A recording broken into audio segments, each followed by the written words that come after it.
En su tercer trabajo como director, Brady Corbet, conocido por sus actuaciones en películas como Mysterious Skin, Funny Games o Melancholia, firma una obra monumental con el empaque de las grandes épicas de la historia del cine. Alegoría anticapitalista, The Brutalist sigue a un arquitecto que llega a América escapando del Holocausto para volver a construir su vida. A lo largo de 3 horas y 34 minutos, y apoyada por su fotografía en VistaVision y una triunfante banda sonora, The Brutalist expone el lado oscuro del sueño americano, mientras examina la tensión entre el artista y el mecenas, exorcizando a su vez los demonios de su director.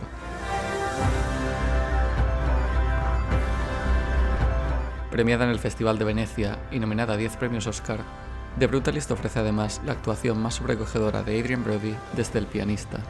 Welcome to America. Soy Alberto Serna, bienvenidos a Monolito.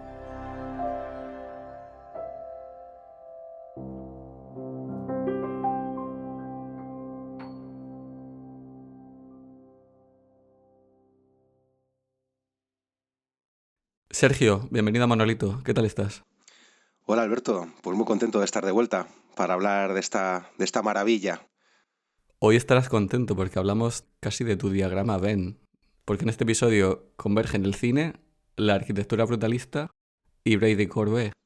Pues sí, ahora se da la típica situación en la que digo, que a mí me gustaba ya la arquitectura brutalista, mucho antes de esto. Pero lo sabemos porque esto está grabado en el episodio de Jonathan Glazer, que creo que queda constancia. Ah, pues no me acordaba de esto, no de me esta acordaba. afirmación. Sí. ¿Cómo hilvanamos esto con la...? El anuncio de Sony Bravia en Glasgow. Claro. El vídeo musical de Blur también. Sí, yo si tuviera 1 millón de euros me pillaría un piso que hay aquí en Madrid, en un edificio que hay, que es la Torre de Valencia, con vistas al Retiro, que bueno, que su construcción no estuvo exenta de polémica, pero que es como uno de mis sitios favoritos, ¿no? Como todo lo brutalista. Bueno, ya hablaremos ahora a profundidad de todo esto, pero sí, no, es algo, siempre me ha parecido pues un estilo como de otro mundo, ¿no? Y es precisamente eso, que es porque inconscientemente lo asocias siempre a la ciencia ficción de los años 50 y, en fin, es algo extraño.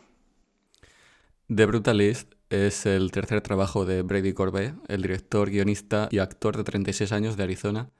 Se escuchó muy poco o casi nada sobre esta producción. No sé si tú escuchaste mucho, pero casi que no se llegó a hablar de ella hasta su premiere en Venecia en septiembre del año pasado.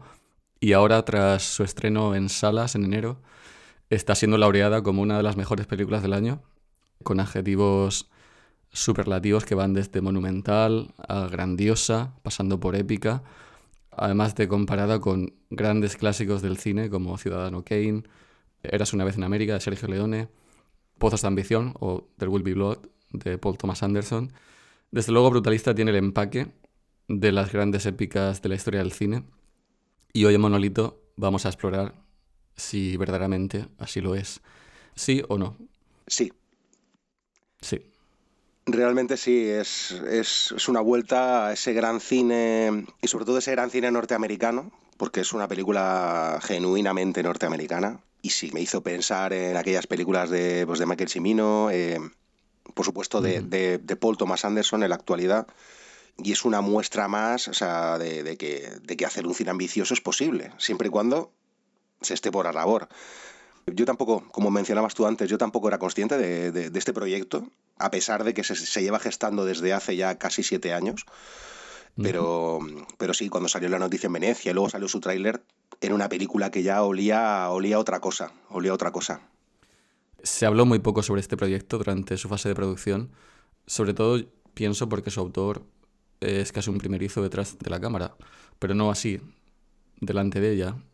El caso es que me sonaba la cara de Brady Corbet, aunque no la asociaba con su nombre. Este tipo fue un niño prodigio, un niño actor. Ha trabajado con Michael Haneke en la versión americana de Funny Games, con Lars von Trier en Melancholia, incluso con Oslund en Force Majeure, que ahora me acuerdo de aquella escena en el hotel, en el bar del hotel, esta pareja amiga que se sienta a conversar con la del protagonista. La película Mysterious Skin, que también es un trabajo muy notable. Es decir, que este tipo lleva muchos años trabajando como actor, aunque parece ser que no es lo que a él le llenaba. artísticamente y espiritualmente. No sé si tú sabías más de él, de su faceta como director. Supongo que lo conocías como actor. Sí, bueno, lo conocía, pero no sabía cómo se llamaba. Es decir, claro, con efecto retroactivo descubrí que este tipo había salido, como tú bien dices, en la peli de Oslund, la de Michael Haneke, la de el remake que hizo de su propia película, Funny Games, y por supuesto Melancolía de Lars von Trier, pero no conocía su nombre y desde luego no conocía sus dos anteriores películas que las he visto a posteriori, Ujú. tras el estreno de Brutalist.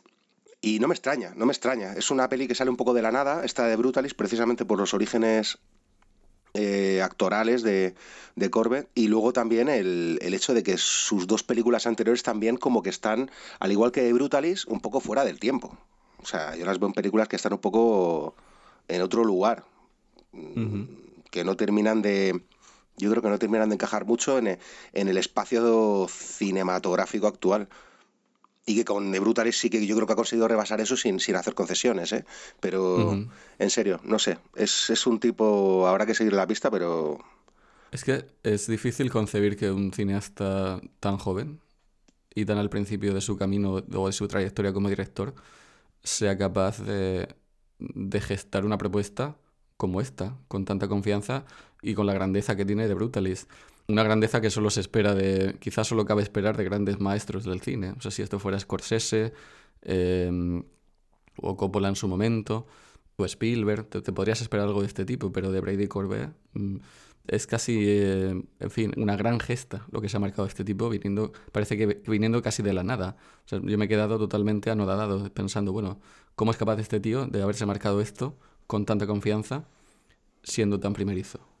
Claro, es que yo creo que al final la película es un reflejo ya no de un talento inmenso, que eso por supuesto, sino de una confianza en sí mismo, bueno, que no está tampoco al alcance de mucha gente. O sea, Ujú. porque no hay que olvidar que Corbett va a cumplir este año 37 años, pero lleva desde los 30 dándole forma al Dirigiendo. proyecto de The Brutalist. No, dirigiendo la película primera, La infancia de un líder, comenzó a prepararla, claro, pero comenzó a prepararla mucho antes, en el 2012, cuando este contaba solo con 24 años de edad. Ya hizo Ujú. la peli, a los 3 años hizo Vox Lux y luego ya, ese mismo año, cuando se estrenó Vox Lux, empezó a desarrollar el proyecto con una productora, el de Brutalis. Entonces, claro, han sido 7 años. Es que estamos hablando de más de un lustro donde este tipo seguramente habrá crecido mucho y se nota porque hay un salto importante con respecto a la anterior película, la de Vox Lux. Hay un Ujú. salto de proporciones épicas. O sea, y al final es lo que muchas veces se nos olvida, que entre película y película, pues la vida se abre camino, los directores tienen pues eso, pues tienen sus propias experiencias y que les hacen también crecer, claro. Y en este caso es que hablamos de mucho tiempo. También es cierto que Brady Corbet suele trabajar con su pareja, Mona Fastball, que también es una directora, una cineasta. Ella creo que a día de hoy ha estrenado 5 películas, es decir, que podríamos añadir esa experiencia de su pareja a la hoja de servicios de Brady Corbet. Por lo tanto, sí que es cierto que durante estos años habrá estado expuesto al proceso de dirección y sobre todo de producción, que es algo de lo que hemos hablado fuera de grabación, el hecho Ujú.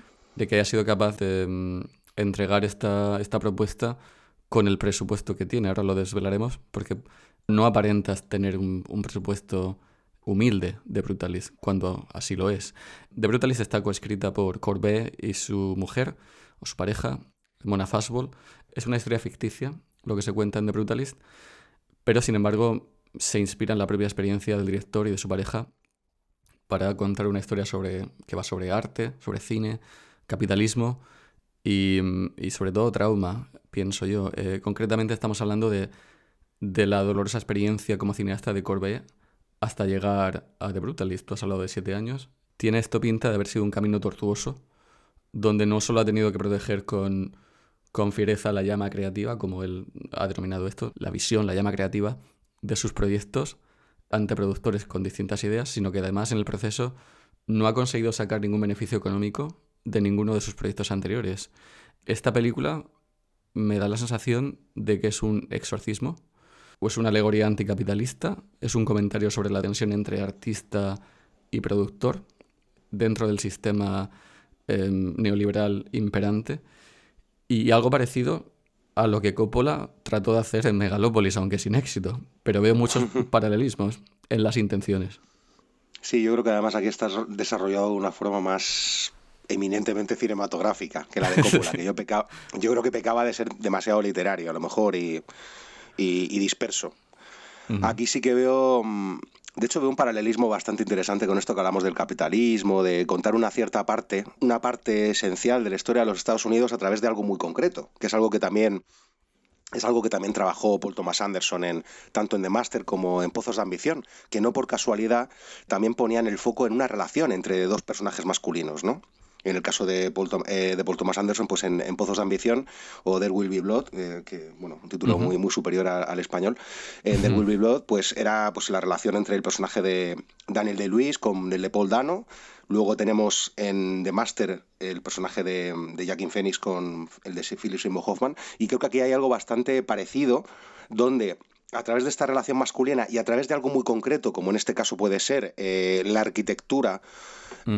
o la relación entre el artista y el productor, que además recuerda mucho también a eso, a la relación que había entre pues, este trasunto de cienciólogo con el personaje de Joaquin Phoenix. Hay, bueno, de hecho hay tantas relaciones que me cuesta abordarlo sin perderme y sin desviarme mucho tiempo, pero creo que habla a través de algo muy concreto, habla de un asunto que todavía tiene ecos en la actualidad y que tristemente está llamado a volver a ser muy de actualidad Ujú. con la victoria de Donald Trump, ¿no?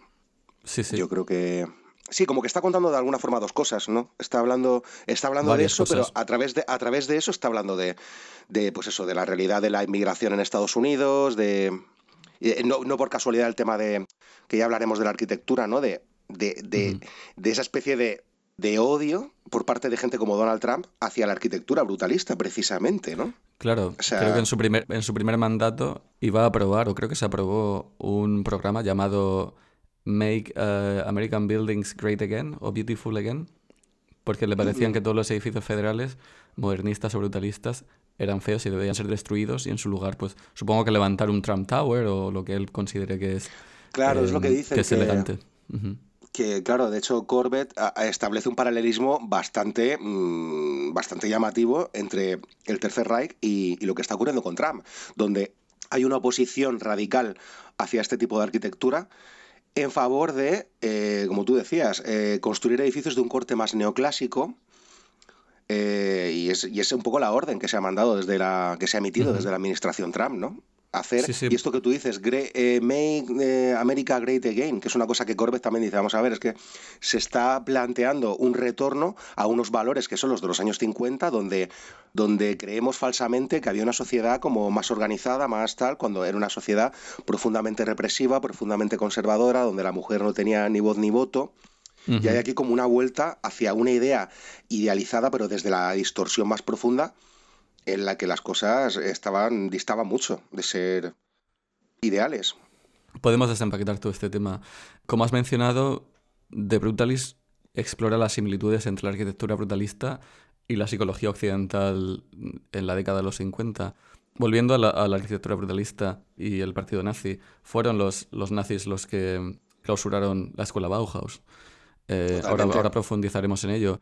Pero en The Brutalist el director sugiere que la arquitectura brutalista es el otro en nuestro entorno, una especie de intruso alienígena, y la gente tiende y siempre ha tendido a odiar a esta arquitectura brutalista.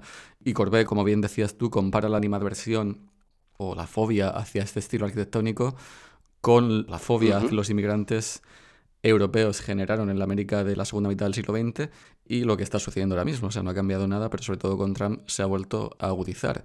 Esta película profundiza mucho en cómo los inmigrantes viven una experiencia totalmente distinta del sueño americano. Es justo la versión invertida. Y ahora hablaremos del plano inicial en un momento, en unos minutos, pero este es uno de los grandes temas de la película. Hay que acordarnos que Corbet y su pareja, Mona Fastball, son grandes aficionados a la arquitectura y al diseño. El abuelo de Fastball fue un diseñador modernista en Noruega y el abuelo de Corbet fue un arquitecto que creo que estudió en la escuela de Frank Lloyd Wright en Arizona. O sea que han bebido mucho de esto y saben de lo que hablan y han trazado ese paralelismo, esa fobia hacia el brutalismo con la fobia hacia el inmigrante.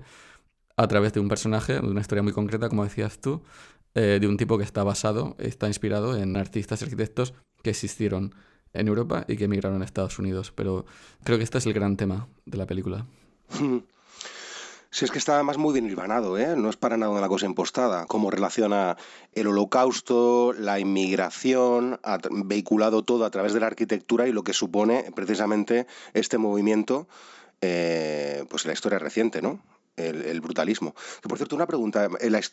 Cuando hablabas de la escuela de Lloyd Wright, ¿estaba en Arizona? Curioso, ¿sí? Sí, una de las escuelas, sí. Ujú. Ah, vale, vale. Pues no, creo que está todo muy bien hilado, muy bien vehiculado hacia lo que quiere contar realmente. Eso quizás es lo que le da tanta fuerza a la película. Además que coinciden el tiempo, la aparición de la Ujú, arquitectura brutalista con esta segunda mitad del siglo XX. O sea, estamos hablando de que existe coincidencia temporal, por lo tanto el paralelismo parece menos forzado, o parece fluir bien en esta película, porque así fue, porque todo esto coincidió. De hecho, la trama sigue a un personaje llamado Laszlo Toth, ujú, un famoso arquitecto húngaro judío. Tenemos que volver a acordarnos de que en la escuela Bauhaus muchos de los estudiantes y profesores, alumnado, eran judíos, y en esta película, en The Brutalist, este famoso arquitecto también estudia en la escuela Bauhaus y tras sobrevivir el Holocausto, él escapa de un campo de concentración en Alemania, emigra a Estados Unidos con la esperanza de volver a construir su vida. ujú. Sin embargo, se enfrenta a las complejidades y desafíos del capitalismo estadounidense, que transforman estas aspiraciones en una pesadilla. La película es una versión muy crítica del sueño americano. Por un lado muestra las promesas de libertad y de éxito, pero por otro uno ve en este trabajo cómo se desmoronan ante la crueldad del sistema capitalista. Ujú. Se aborda también la deshumanización del inmigrante, la explotación que pueden experimentar, la gente que simplemente llega a Estados Unidos buscando una vida mejor. Son muchos y complejos los temas que quiere abordar Corbeck aquí, pero lo hace con mucha valentía y profundidad, y precisamente desde el punto de vista de un director americano. Los americanos no suelen ser, por lo general, tan autocríticos, pero en ese No, se sentido... nota que tiene que también como mucha influencia del cine europeo. Y bueno, su primera película, sin ir más lejos, yo creo que es de producción francesa. Ujú. O sea, y se nota que él valora muchísimo el cine que se ha hecho aquí tradicionalmente. O sea, que hasta un punto en el que él sí que se puede situar en una cierta distancia, ¿no? Con, Ujú. con respecto a su país. Y la arquitectura europea, la gente que vino de Europa, las contribuciones de esta gente, el deseo de prosperar, pero luego fueron tratados, muchos de ellos, explotados, como este personaje, ¿no? Y no, yo creo que no le tiembla el pulso a la hora de mostrar la verdadera cara de su país. Claro, es lo que también se ha hablado en algunas entrevistas, ¿no? Que al final el sueño americano se basa, o sea, en una serie de premisas que bueno, se alejan bastante de las que nos han tratado de vender, ¿no? Corbett habla mucho en entrevistas de cómo pues, ese capitalismo feroz se ha alimentado de los totalitarismos europeos, ¿no? La escena que tú mencionas de cuando llegan en el barco, claro, es que hay un contraste entre ese plano secuencia de Adrien Brody saliendo del barco y encontrándose la Estatua de la Libertad invertida, con un plano que hay después en el centro de inmigración, donde están todos como si estuvieran en Auschwitz, ¿no? Que es un plano además bastante gráfico, donde casi como si fuera una foto, donde parece que se sustituyen los tatuajes que les hacían en los campos de concentración por los números estos que les ponen alrededor del cuello en el centro de inmigración, ¿no? Y Deshumanizados deshumanizados totalmente. completamente. Es como que salen de una para meterse en otra y se ve también reflejado en la cara de Brody cuando le ves contento en la escena anterior y de repente pasamos al plano en el centro de inmigración donde ya tiene pues un semblante como mucho más triste, mucho más apagado. Y yo creo que Ujú. precisamente pues habla de eso, habla de esa especie de continuismo, de gente que ha padecido que, pues eso, un dolor inimaginable, una humillación irreversible y que trata de Ujú. reconstruirse en un país que no les va a recibir necesariamente con los brazos abiertos. A pesar de que luego también Sí, está sí. esta idea también muy bien traída del personaje del primo, Atila, ¿no? Que parece que una persona que ha Ahora renunciado a hablaremos su de apellido, tal, un asimilado. correcto, y está como contento, ¿no? Ha cambiado su apellido, se ha vuelto católico Bueno, en fin. Se ha casado con una mujer que es el prototipo de mujer americana. Claro, sí, total. Sí, no, quería decir que claro, lo interesante es como el sueño americano para el americano que no es blanco es una historia totalmente diferente.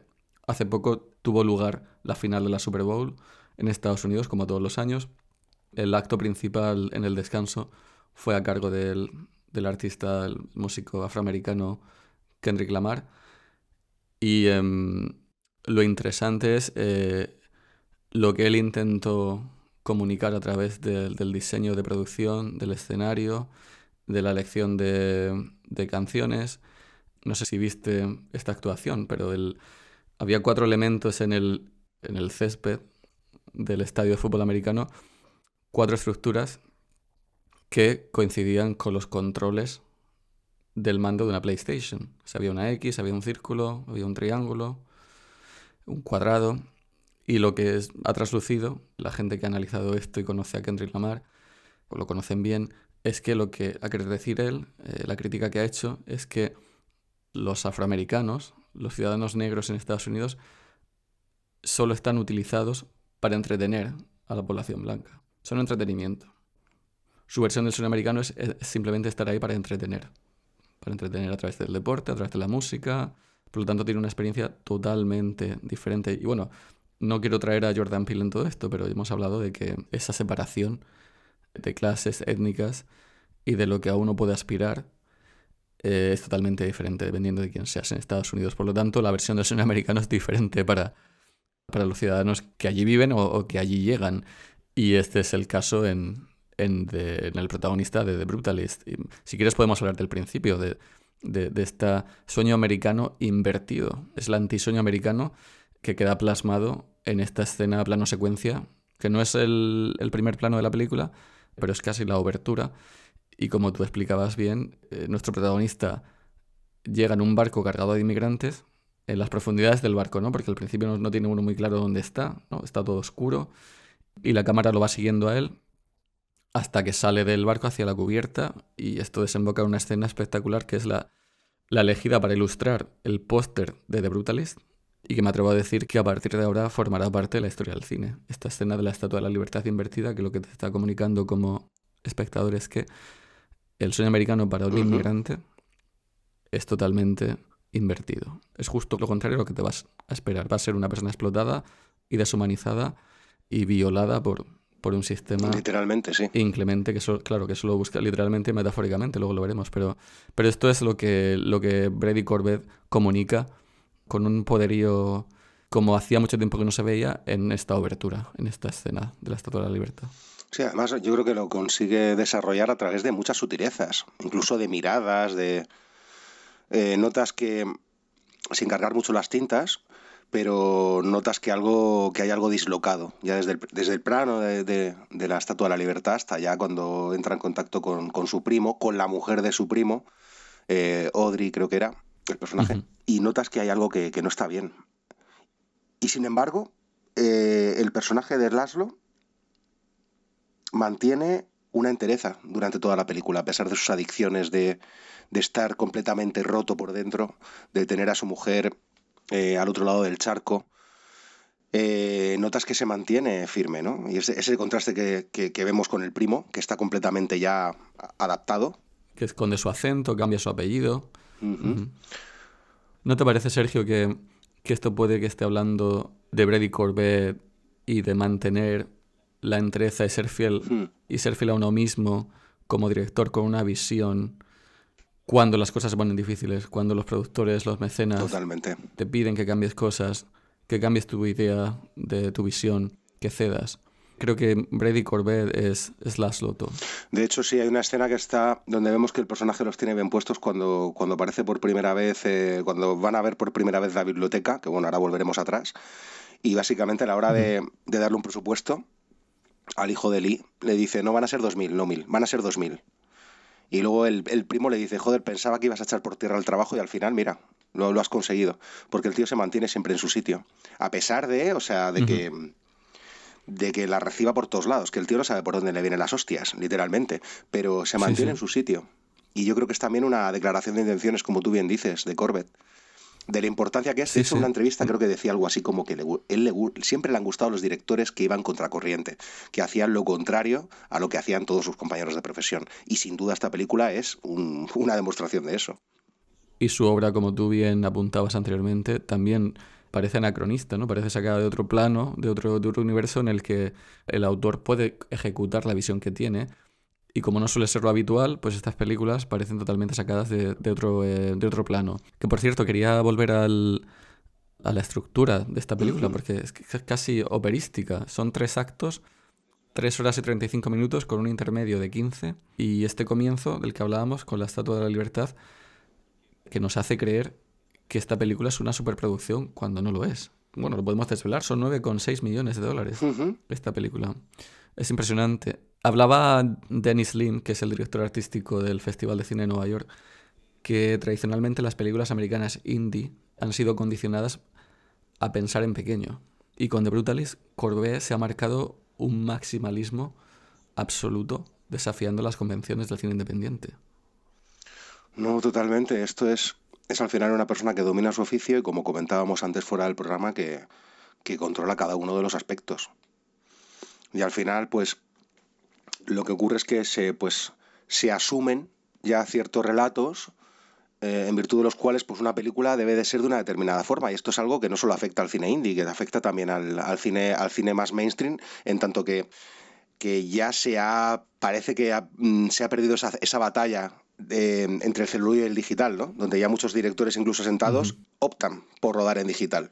Y donde parece que hay una pérdida de ambición casi generalizada. Aquí en España, ya ni hablemos en Ujú. España. En España es que directamente ni siquiera hay laboratorios para revelar fotoquímico. Ujú. Entonces, Ujú. claro, al final, esta Y solo película. nos queda Kodak ya, porque yo creo que Fujifilm ya no existe, me parece.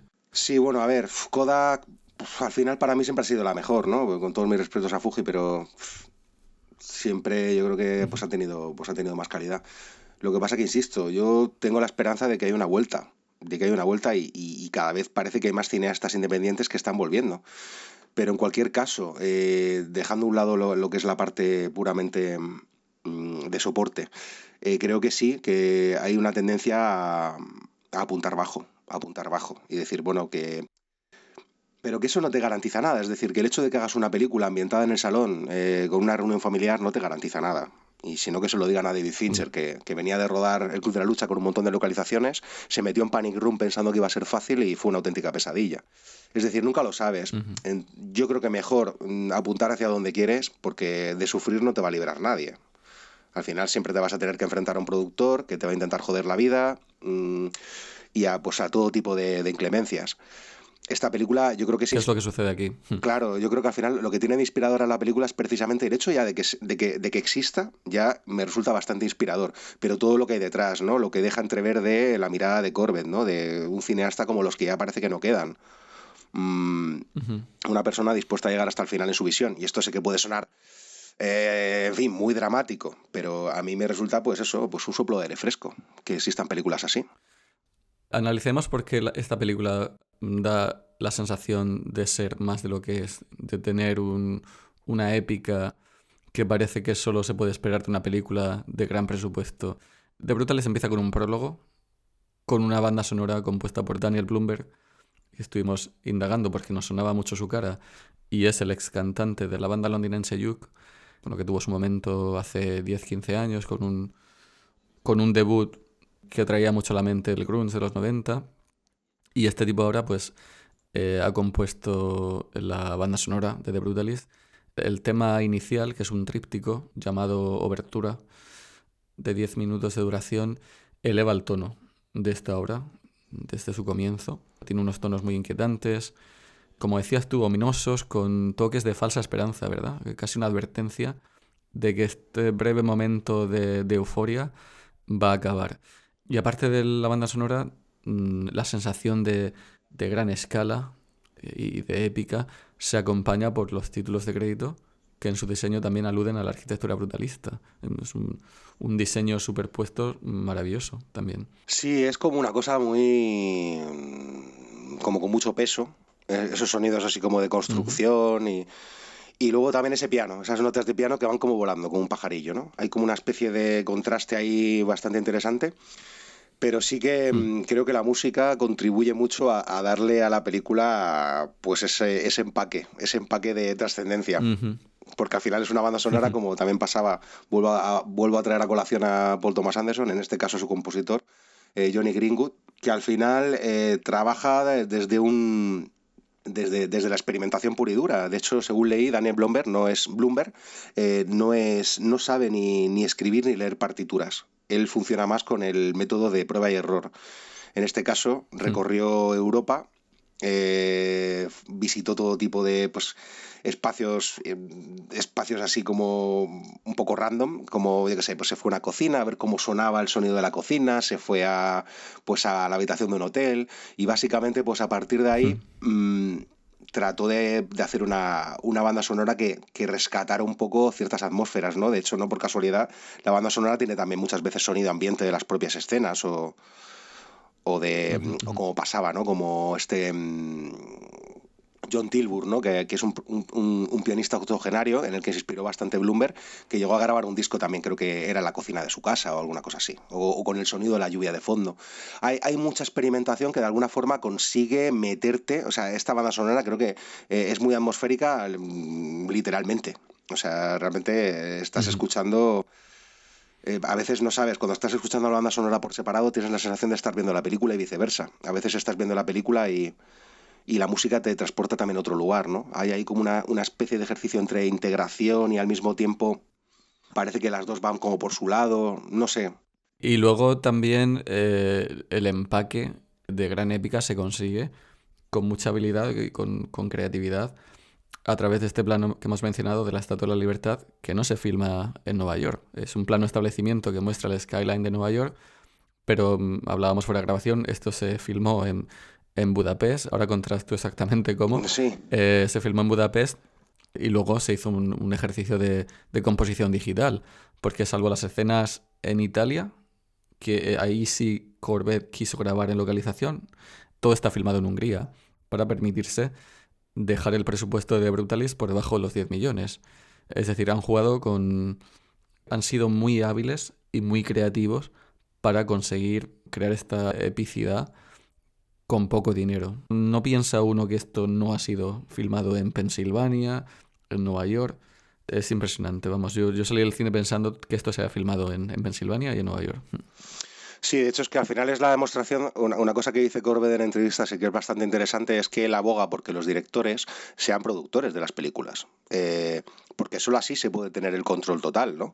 Entonces, la figura de Corbett recuerda mucho pues, a la de Stanley Kubrick, ¿no? O incluso Paul Thomas Anderson más recientemente, directores todoterreno, directores que saben lo que cuesta cada cosa. Él mismo dice, animo a los directores jóvenes a que investiguen por su cuenta, ¿no? Es decir, porque es muy útil saber lo que cuesta, pues eso, alquilar una grúa, cuál es la tarifa semanal. Y entonces, claro, Ujú. cuando alguien le plantea un problema, él sabe si se lo pueden o no permitir, ¿no? En este caso, como comentabas tú de la escena al principio, había una entrevista en la que decía que no sé si desde el equipo de arte le plantearon algún problema, ¿no? Es decir, querían rodar el principio de la película en un barco de verdad, ¿no? Pero estaban en Hungría y Hungría no tenía salida al mar. Así que el tío de manera como muy estoica, según cuentan, ¿no? Dijo, no se estreséis, no pasa nada, vamos a hacerlo en un aparcamiento. Y entonces seguramente pues lo rodaron así y luego pues hicieron ahí como el empalme, ¿no? Como tú dices, hay un momento en el que Ujú. la cámara hace una panorámica, así cámara en mano hacia el cielo, y hay como unos fotogramas de transición antes de ver finalmente la Estatua de la Libertad, donde fácilmente se ha podido hacer ese empalme. Es interesante lo que dices de Kubrick, porque la escena con la cámara apuntando desde abajo hacia la Estatua de la Libertad dice que la inspiración le vino de The Shining, de Kubrick, la escena de Jack Nicholson cuando está intentando abrir la puerta, tirar la puerta del baño abajo, y fue el propio Kubrick el que se puso en el suelo para grabar Cierto, desde abajo. cierto. Sí, no es que además, que en el caso de Kubrick, contaban, la gente que trabajaba con él por primera vez, contaba que le sorprendía la poca gente que había en sus rodajes y los pocos focos. le sorprendía cómo él, por ejemplo, Kubrick también era un cineasta que él mismo tocaba los focos, cosa que no estaría permitido a nadie ahora mismo. Porque fue Fue fotógrafo fotógrafo y antes que se director. pasaba, yo creo, por el arco del triunfo ciertas normas sindicales, en virtud de las cuales pues tú a lo mejor no puedes coger un foco porque a lo mejor te quemas, es decir, porque a lo mejor no tienes ni puta idea y te quemas, tanto si eres director como si eres Ujú. script, como si eres un asistente de producción. Entonces hay cosas claramente delimitadas, que gente como Kubrick, pues él mismo, claro, en tanto que productor, él creaba su propio espacio. Y yo a Corbett lo veo un poco en ese perfil. Es un tío que, pues como también se dijo, salió a reducir en alguna declaración, que renunció a 3 días de rodaje para poder hacer la Visitavisión. O sea, ese es el nivel de control, ¿no? Es un tío que tiene claro que un personaje, bueno, esto lo tenemos que decir, ¿no? En una entrevista que decía, es que un director de cine a día de hoy tiene que ser abogado, agente inmobiliario, poeta, técnico, vendedor de coches, accionista y psicólogo. Él es consciente de la Ujú. complejidad que entraña Así es. ser director de cine y cómo, cuanto más sepas, más facilidad tendrás para optimizar los recursos y materializar así tu visión, que es de lo que se trata. Cuanto más optimizas, más control Más mantienes, control claro. Que han y sido 33 días de producción. 33 días, pero claro, Es impresionante. para optimizar tienes que saber el valor de las cosas. Tienes que saber, y ahora hablaremos de Carrara, del rodaje en Carrara, porque al final también Maravilloso. decían, bueno, es que ahí también se planteó el decir, bueno, en Hungría podemos rodar, hay también unas canteras de piedra roja y podemos rodar ahí, pero él ahí dijo, no, no, es que esto hay que hacerlo en Carrara, por el valor Ujú. artístico añadido que va a ofrecernos rodar ahí. Entonces, hay que sopesar siempre estas cosas. ¿De dónde quito para tener en otro sitio? Y eso es lo que hace al final un buen director de Ujú. producción, pero erróneamente, muchas veces, y yo he pasado también por esta experiencia, tristemente, en la que parece que te dejan fuera de los presupuestos, en la que parece que no accedes a según qué cosas porque está todo tan compartimentado que tú vas a hacer mejor tu trabajo si te ocupas solo de esto. Y creo que no, que eso es un error. Y viendo pues cómo trabaja gente como Corbett, pues te das cuenta de que al final es posible hacer una película por 9 millones de pavos, que luzca así, que dure 3 horas y media, cuando fácilmente te ves en España películas hechas con cámaras de estas de cine digital que te cuestan 6 millones de euros y no te das cuenta. Y dices, y no hablemos Ujú. de Estados Unidos. O sea, esto es irrisorio. Es que Scream, hace 30 años Scream o American Pie costaban ya 20 millones de euros, de dólares, perdón. Es que a día de hoy con la inflación, 9 millones de dólares o 9 millones 600 mil dólares es una cantidad ridícula, ridícula. Y para una película de estas Ujú. características, rodada en Visitavisión, en 70 milímetros, es que es de locos. O sea, hay que hacer mucho encaje de bolillos. Y luego, otro de las grandes proezas de esta película es que te hace creer que el personaje protagonizado por Adrien Brody existió, cuando no lo fue así. Es totalmente ficticio. Hablaba mucho Corbett de uno de sus autores favoritos, el escritor W. G. Sebald, que cuando lo descubrió en su adolescencia, Corbett, la lectura de Sebald le enseñó las posibilidades de crear ficción que parece verdadera. Es lo que se conoce como historia virtual. Es cierto que el personaje de Adrian Brody está muy inspirado por el arquitecto húngaro Marcel Breuer, que estudió en la escuela Bauhaus y emigró a Estados Unidos, aunque en los años 30, cuando el partido nazi clausuró la escuela. También hay otros artistas húngaros Sí, Luis que han servido de Kahn, inspiración. Paul Rudolph, Claro, bueno, arquitectos, arquitectos. Moholy Nash, sí, Van der Rohe, o sea, gente que fueron fotógrafos, pintores, arquitectos, profesores en Bauhaus o directores de la propia escuela. Van der Rohe fue, por ejemplo, el autor de La Silla Barcelona, que es muy mítica, el que acuñó la frase del menos es más, fíjate, que tiene todo el sentido aquí. Yo salí del cine pensando que Laszlo Toth fue un arquitecto de verdad. De hecho, le pregunté a la persona con la que fui a ver el cine si conocía al arquitecto y los dos convencidísimos de que había existido, pero no queríamos quedar mal delante del uno del otro, no queríamos quedar mal diciendo, me suena, pero no sé quién es. Pero es que no existió Laszlo Toth. No, es que fue además una casualidad porque es lo que decía Brady, ¿no? Que es como si, por ejemplo, hablas de Darko, ¿no? En Serbia, que es un nombre típico, como aquí Pepe. Pues claro, él decía, no, es que fue una casualidad porque tanto Laszlo como Todd es un nombre y un apellido muy habitual en Hungría. Entonces, claro, él no era consciente de que había un tipo que pasó la historia de los actos vandálicos en el mundo del arte que se llamaba así. El geólogo este que lo mandaron a un psiquiátrico porque con un martillo destrozó la piedad de Miguel Ángel. Que por cierto, La bueno, dejó sin las nariz. canteras de... Claro, es que está todo muy relacionado, ¿eh? Las canteras de Carrara... Claro, exactamente. De donde sacó Miguel Ángel el mármol, claro, para la piedad. Bueno, sí, volviendo, pero que no se inspiró en Laszlo Todd, geólogo, sino que fue una casualidad. combinación, claro, combinación de artistas, arquitectos que estudiaron en Bauhaus, alemanes, húngaros, que emigraron, judíos, que emigraron a Estados Unidos pues por las circunstancias en Europa. Y cuando llegaron allí, pues trabajaron y triunfaron muchos de ellos, pero también fueron sujetos a las constricciones y a la parte oscura del capitalismo, claro, y la xenofobia también. Uh-huh. Sí, yo sinceramente, Alberto, te tengo que reconocer que yo pensaba que era una historia real, pero una semana antes de ver la película descubrí que no. Entonces ya no... Vale, Ya claro, vi la película con esa información en la cabeza. claro. Entonces No la sensación es puedo, no tengo una diferente. opinión, no. Pero interesante, sí, la lectura de W.G. Sebald y esta historia virtual. Y bueno, muchos de los diseños de producción, de los edificios, del personaje de Laszlo Toth, están sacados sobre todo de Marcel Breuer. Ujú. Se puede comparar, aunque no son los diseños de este arquitecto, los crearon el departamento de diseño y producción, sí que están inspirados mucho en este arquitecto. Si quieres podemos hablar del segundo acto, porque aquí hay un intermedio de 15 minutos, compuesto muy hábilmente, por cierto, porque se congela un fotograma de la película y se añade una cuenta atrás. Ujú. Y las luces del cine, no sé en el tuyo, no se encendieron del todo, pero sí que te invitaron Sí, obviamente un a poquito sí se tomar un encendieron, un poquito descanso. sí.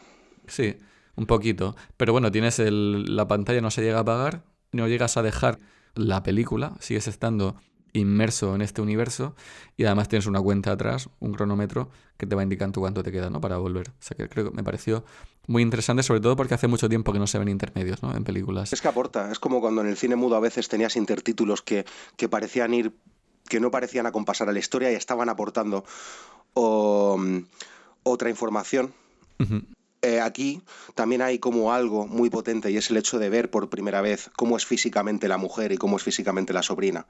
Esa foto de la que se ha hablado, ujú, de necesitamos una foto que demuestre que estas personas son familia ujú, y de repente ves, pa, ujú, se ujú. casca la foto y mete el sonido ambiente que es el sonido ambiente de la estación. Todavía no sabes a dónde pertenece el sonido ambiente, pero cuando de repente les vemos en la estación dices, vale, que estaban esperando en la estación a que llegara la mujer. Y hay Ujú. como un juego de recursos ahí bastante interesante en base al cual te sigue contando algo. O sea, es decir, estamos haciendo una pausa, pero te está contando algo. Y también hay, Ujú, no ujú. sé, me parece como muy estimulante eso, porque la historia no termina de Se queda detenerse. en Claro. suspenso. Claro, claro. El segundo acto comienza con la llegada de la mujer de Laszlo Toth, interpretada por Felicity Jones. Durante esta segunda hora de metraje, la adicción a la heroína de nuestro protagonista se descontrola. Una adicción causada por el trauma que intenta amortiguar, ¿no? Del trauma del pasado, del holocausto, pero también del presente. De un presente que comienza a torcerse debido sobre todo por un lado, a la ambición artística de Laszlo Todd, que quiere levantar este edificio tal y como él se lo imagina, sin ningún tipo de concesión, y por otro lado de las imposiciones de un mecenas, un tirano interpretado por Guy Pearce, que está maravilloso, que encarna lo peor del capitalismo, lo más explotador y cruel. Yo creo que el segundo acto es algo más acelerado que el primero. El primero está cocinado a fuego lento, pero aquí me parece a mí que a lo mejor tuvo que empezar a acelerar las cosas. Sí que es cierto que la introducción de personajes, la adicción a la heroína se desboca, pero parece que pasan más cosas, ¿no? que en el primer Pero acto. yo es una descompensación que veo completamente justificada, ¿eh? En una película de estas Ujú, características, además, es una película con esta clásica estructura kubrickiana, que es la estructura de dos partes, de dos bloques. O también recuerda un poco también a Levi ujú, Lin, sobre todo a Dolores de Arabia.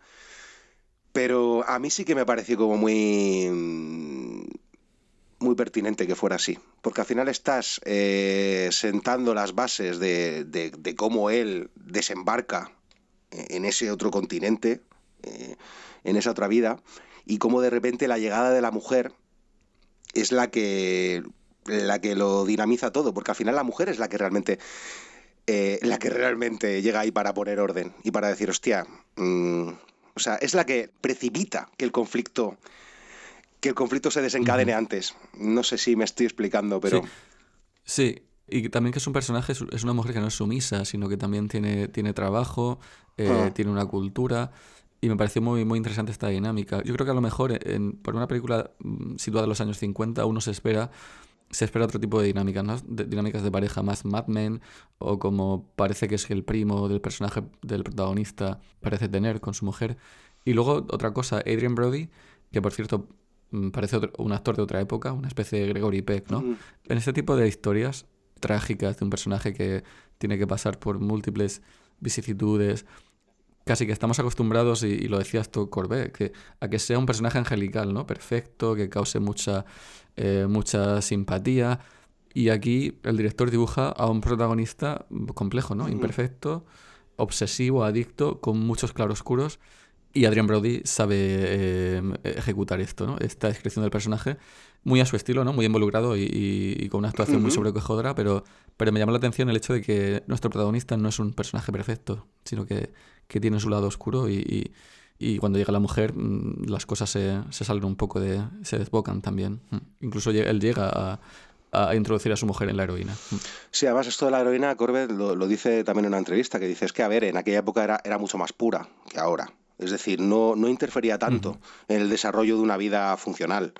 Por eso el personaje no ve como estas adicciones, además, consecuencia del estrés postraumático que sufre, como también lo sufría Joaquin Phoenix en The Master, después de haber estado alistado en la Segunda Guerra Mundial. Este estrés postraumático es lo que le hace acabar así. Entonces, su forma de enfrentar el dolor es esta. Esto, además, hay una escena también bastante plagiada y volvemos otra vez a The Master, porque es que realmente estoy convencido de que tiene que ser una película fetiche para Corbett, que es la escena de la masturbación. Y esto es importante. En The Master había una escena en la que el personaje de Amy Adams masturbaba a Philip Seymour Hoffman frente a un espejo, diciéndole cosas como no me importa lo que vayas haciendo por ahí, mientras yo no me entere, donde no ya tanto en plan Lady Macbeth, aunque un poco a nivel arquetípico sí, algo de eso había, y aquí hay una escena prácticamente que dialoga con esta, en la que los dos están acostados, él que ya ha tenido algún encuentro con alguna prostituta, aunque no ha salido del todo bien al principio de la película, cuando por otro lado tampoco sabía si la mujer vivía o no. Dice que no puede, que tal, y la mujer comienza a masturbarle, ¿no? Y entonces en ese momento le dice algo así como, sé lo que has estado haciendo, y notas ahí como que hay un pozo en la relación un poco turbio, un poco pervertido, ¿no? Y también todo esto tamizado por esta especie de posición de dominación que parece tener la mujer. Y en esa escena lo ves. En esa escena ves que la mujer no es ninguna pusilánime. Y esto es muy interesante porque luego al final, cuando ella tiene la sobredosis, cuando recuperándose en el hospital le dice algo así como pueden hacer lo que quieran con nuestros cuerpos pero no con nuestras almas, ¿no? Hablando de ese estado de denigración, así de completa corrupción al que ha llevado al que les ha llevado pues tanto su experiencia en Europa como la que están viviendo ahora en América, ¿no? Y me parece muy interesante y casi trascendente la relación que hay entre esos dos personajes, la historia de amor profundo llevada hasta las últimas consecuencias, y cómo en este caso el papel de la mujer es esencial para terminar de completar también la radiografía de Laszlo, ¿no? Cómo realmente dices que es inconcebible imaginar, o sea, no puedes imaginar lo que ha sufrido esta gente. O sea, y quería comentar lo que hablabas. Corbett dice que otro de los grandes mensajes de Brutalist, y volviendo a la brutalidad del capitalismo, es que este trabajo habla sobre poseer lo que no podemos poseer o debemos poseer, que es lo que intenta hacer el personaje de Guy Pearce, el mecenas, no solo con el arte, con la arquitectura, con el edificio que va a crear Laszlo para él, sino que quiere poseer también al artista. Y esto es algo que se expresa en la escena dentro de las canteras en Italia, que culmina es un descenso a los infiernos, y de hecho el diseño de producción y la ambientación así lo transmite, y es un acto de violación literal y metafórico. Si quieres nos podemos detener en estas escenas en Italia, que sobre todo la llegada a la cantera, que es espectacular. La escena en el café, cuando están esperando a que llegue el hombre italiano que trabaja en las canteras, es muy graciosa esta escena, que están esperándolo, y claro, el personaje de Guy Pearce, que es un capitalista en el que su filosofía es el tiempo es dinero, y están esperando a este hombre que llega 2 horas tarde, y cuando llega se quiere tomar un café. Y ve que le faltan como 2 dedos y dice, ¿qué le ha pasado? Y dice, es un trabajo peligroso. Claro, claro, pero es lo que decía, es una metáfora de la naturaleza sublevándose porque dice, bueno, estás poseyendo, el ser humano está poseyendo algo que no debe, algo sagrado, como es una cantera de mármol, y vas a pagar un peaje. Que pues esta cantera, como decíamos, es de donde salió el bloque de la Pietà de Miguel Ángel. Y Courbet decía que en 500 años la cantera se extinguirá si sigue a este paso. Sí, totalmente. Habla mucho de eso, de cómo se va...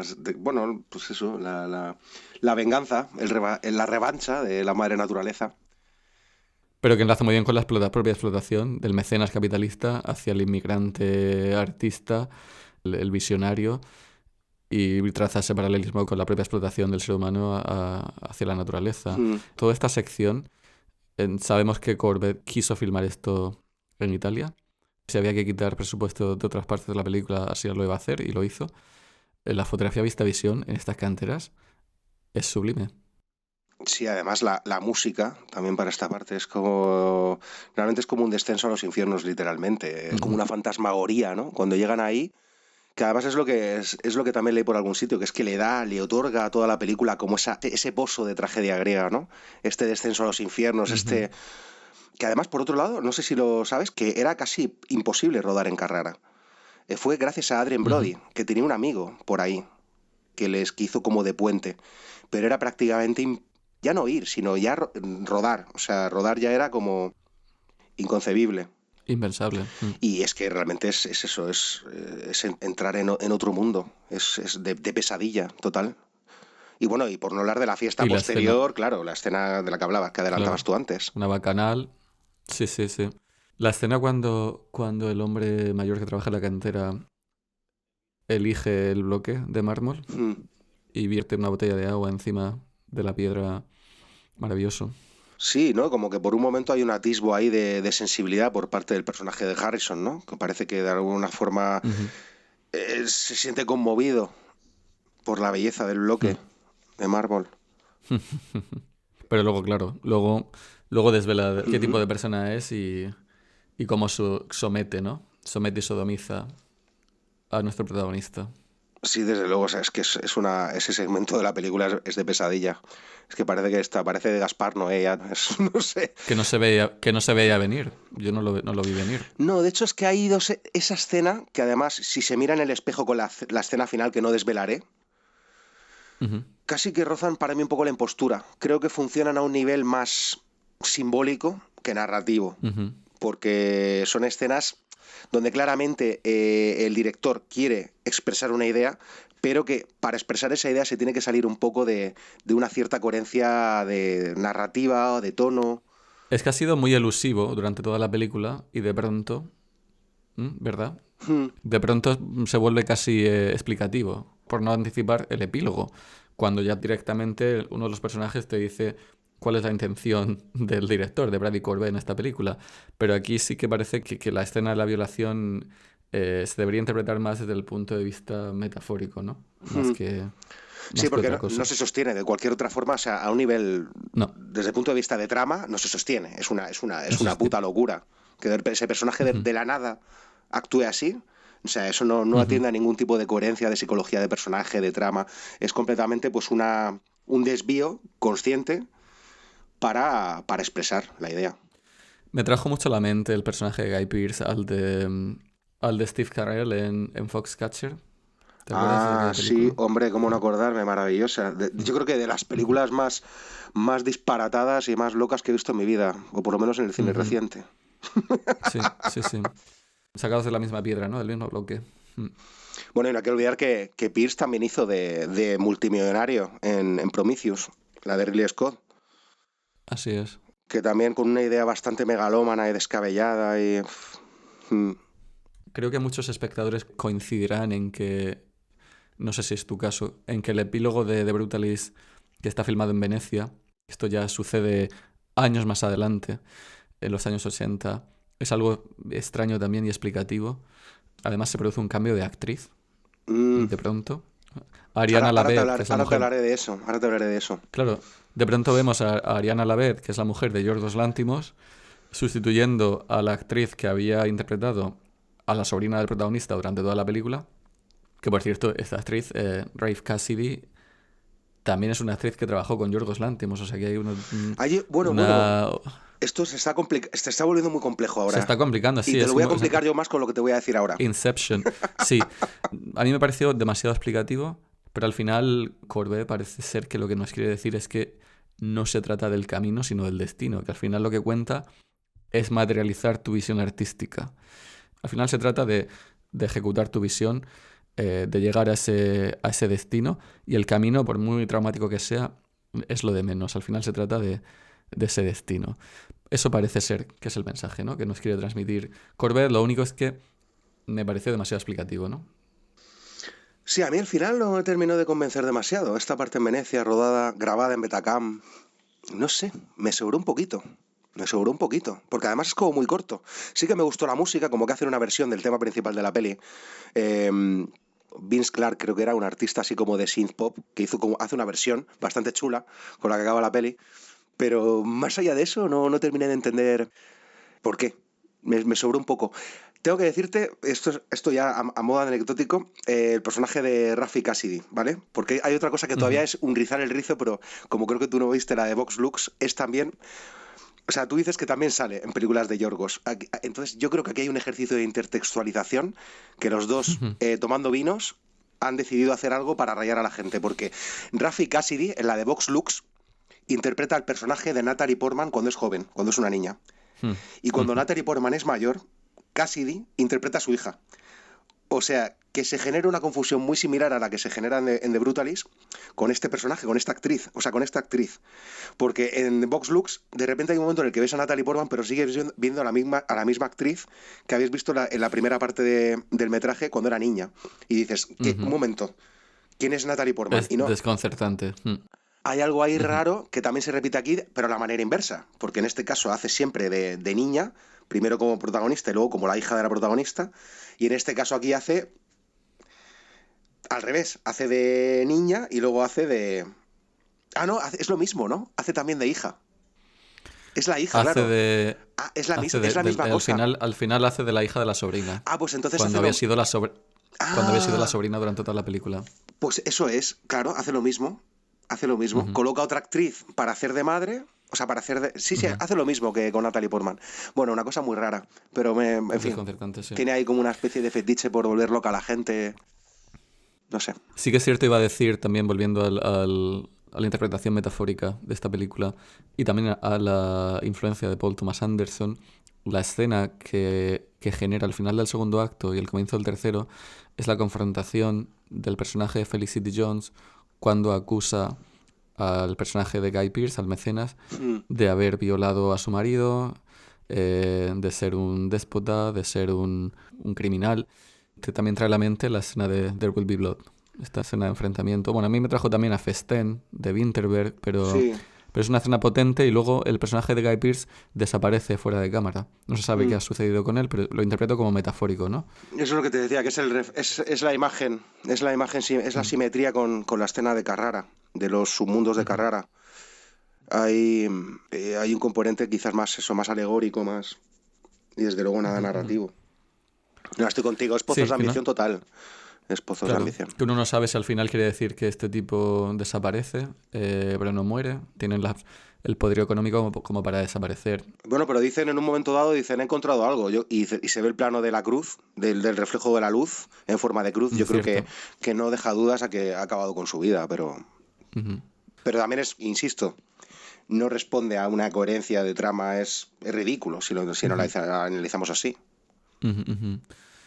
Vamos a ir concluyendo el episodio. Quería hacer una breve mención a la fotografía filmada en VistaVision, que es una variante súper amplia del 35 milímetros que se inventó en los años 50 y de la que directores como Hitchcock o Powell y Pressburger eran asiduos, pero que se abandonó hace décadas por temas básicamente de practicalidad. El VistaVision consiste en poner la película de manera horizontal. Entonces, al filmar, cubre casi el doble de información que si lo pusieras de forma vertical, como se suele hacer habitualmente. Courbet elige este formato porque consideró que era la mejor manera de acceder al periodo en el que sucede la trama, los años 50, Y el director de fotografía de esta película, Lowell Crowley, es un gran admirador del Dogma 95 y empleó largos planos, secuencias seguidos de cortes abruptos, lo que expresa un poco la experiencia brutalista del mundo interior del protagonista. Hay una combinación de minimalismo y maximalismo, de íntimo y cacofónico. Y creo que aciertan. No todo es vista a visión, pero la mayor parte de la película. Y aconsejamos ver The Brutalist en el cine, porque la experiencia sí lo merece.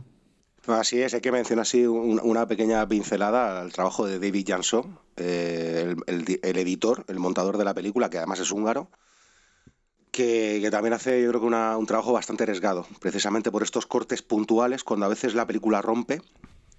Y luego, incluso voy a ir un poco más lejos, un corte que se da sin que haya corte, que es en la escena final, esta escena que hemos dicho que es un poco There Will Be Blood, cuando el personaje de Felicity Jones directamente acusa frontalmente al personaje de Guy Pearce, a Harrison, y lo acusa de ser un violador. En esa escena, Brady Corbett le pidió expresamente a Crowley, al director de fotografía, que hicieran sin cortar en un solo plano secuencia, que pasaran que hicieran la primera parte en Steadicam, que después pasaran a cámara en mano y que finalmente volvieran a la Steadicam.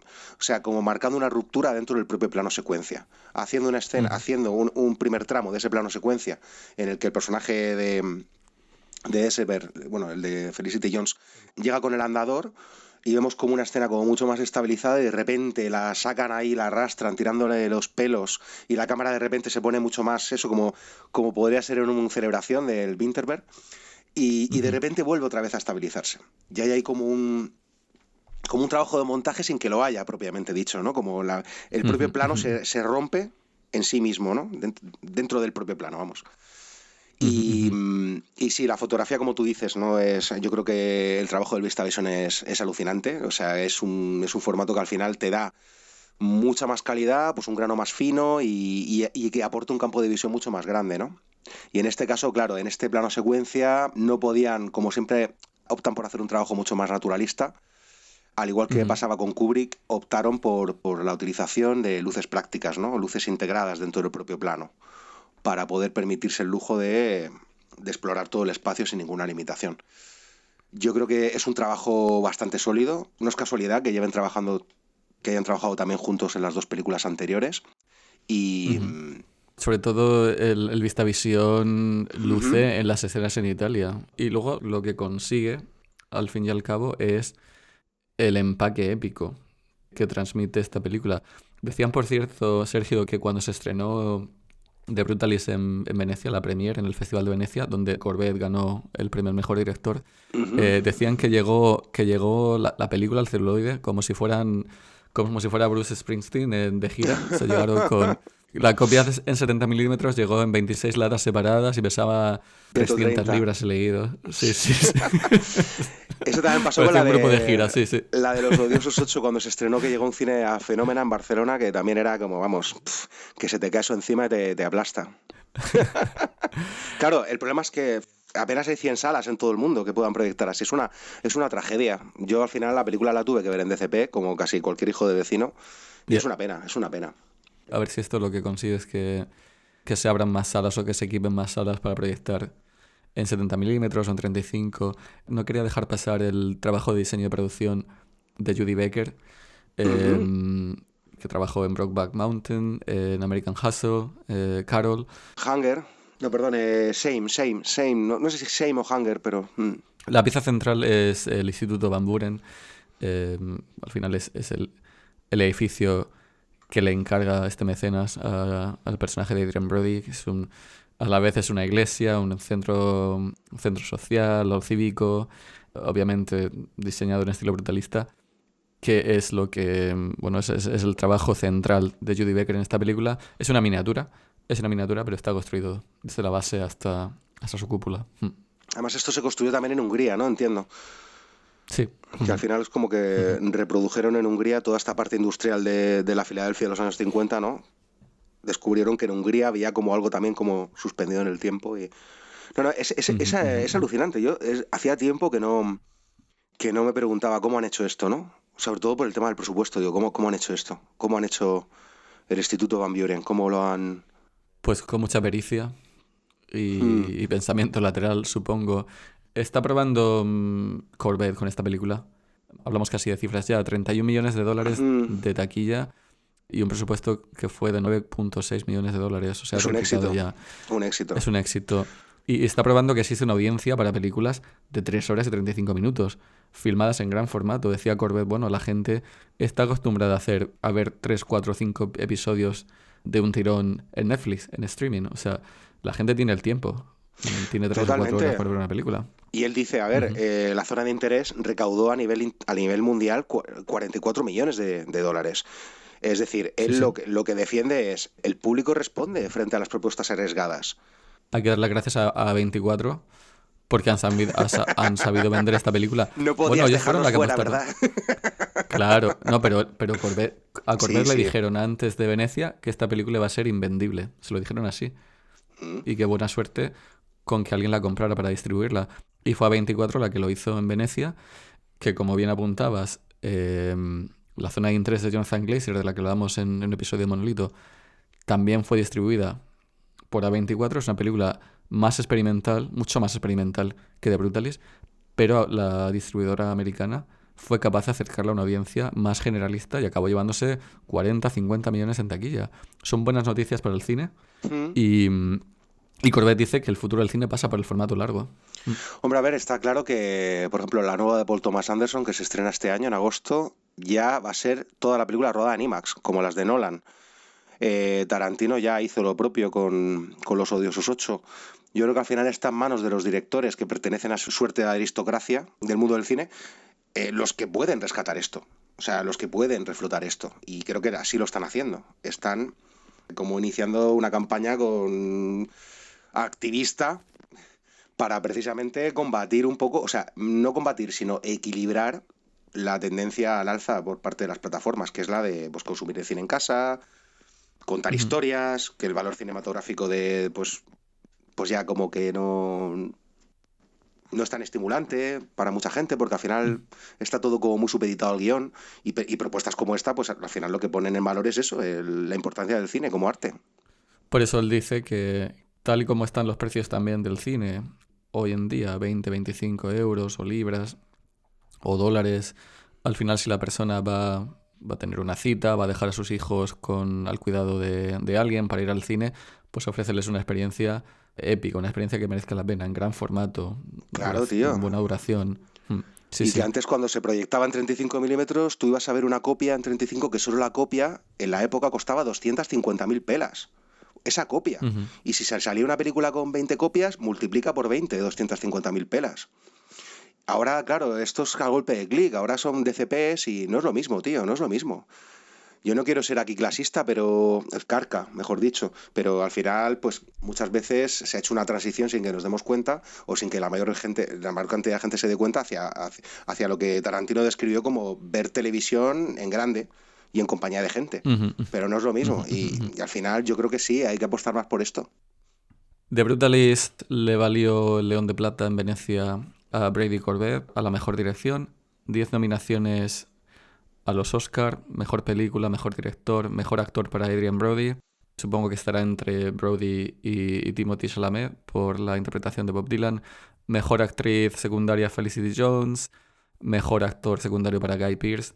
Nombrada una de las mejores películas del año por el Instituto Americano de Cine. Y al final para Corbett, el éxito de The Brutalist pasaba, en sus palabras, pasaba por tener la oportunidad de volver a pasar por el tramo de filmar una nueva película. Al final se trata de eso, ¿no? Del destino más que del camino. Él es consciente de que gestar una película es traumático, pero él ama el arte del cine y siempre y cuando esta película le abra la puerta para dirigir un nuevo trabajo, él será feliz. Hasta entonces seguiremos hablando de cine aquí en Monolito, Sergio. Ha sido un placer. Igualmente, Alberto. Y nos citamos en el próximo episodio. Hasta la próxima, Alberto.